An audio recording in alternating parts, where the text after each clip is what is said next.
Interior எல்லாம் பண்ணும்போது ஒரு சிலர் வந்துட்டு இந்த சிரிக்கும் குபேரர் எல்லாம் வைக்கணும் அப்படின்னு சொல்லுவாங்க.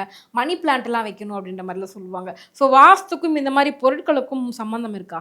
இன்டீரியர் பண்ணும்போது எப்படின்னா, நாங்க ஒரு சில விஷயங்கள அவங்களுக்கு சொல்லுவோம். மணி பிளான்ட் வீட்டுக்குள்ள வைக்கவே கூடாதுன்னு சொல்லுவோம். வைக்கக்கூடாதுங்களா? வைக்கக்கூடாது. மணி பிளான்ட் நிறைய பேர் அதை தான் அலங்காரமா வச்சுட்டு இருக்காங்க. மணி பிளான்ட் ஒண்ணு, வெத்தலை கொடி ஒண்ணு, பெரண்டை செடி ஒண்ணு இதெல்லாம் கண்டிப்பா வீட்டுல வச்சீங்கன்னா, நீங்க யார்கிட்ட வேணா கேளுங்க. யாரு வேணா என்கிட்ட கேள்வி கேட்கட்டும். கண்டிப்பா கால் வலி வரும். நரம்பு சம்பந்தமான வியாதி வரும். இது 3மே வீட்டுல இருக்கிற வீட்ல எல்லாம் கேட்டு பாருங்க. ஆரோக்கிய குறைபாடு இருக்கும். அதுலயும் கால் வலி, எலும்பு வலி, நரம்பு சம்பந்தம் இந்த மாதிரி விஷயங்கள் தான் வரும். வெத்தலை கொடி வச்சா கூட? வெத்தலை கொடி, பெரண்டை செடி, மணி பிளான்ட் இது 3 வெத்தலை கொடி வச்சா ஐஸ்வர்யம் பெருகும், லட்சுமி கடாட்சம் அப்படின்றாங்க. எல்லாம் என்ன சொல்றாங்கன்னா, கடவுளுக்கு படைக்கிற வெத்தலை கொடி இருந்தா என்ன அப்படின்னு. வெத்தலை கொடி கொடி கொடியா எங்கெல்லாம் போகுதோ அங்கெல்லாம் கண்டிப்பா வந்து மன அழுத்தம், மன உளைச்சல் பெண்களுக்கு இருக்கு அந்த வீட்டுல. நீங்க எத்தனை வீடு வேணா கேட்டு பாருங்க. நான் இது வரைக்கும் என்னுடைய சர்வீஸ்ல ஒரு 5000 வீட்டுக்கு மேல நான் அரேஞ்ச் பண்ணிட்டேன். கண்டிப்பா வந்து அது வைக்கவே கூடாது. வெத்தலை கொடி, மணி பிளான்ட், பெரண்டை செடி இதெல்லாம் வைக்கவே கூடாது.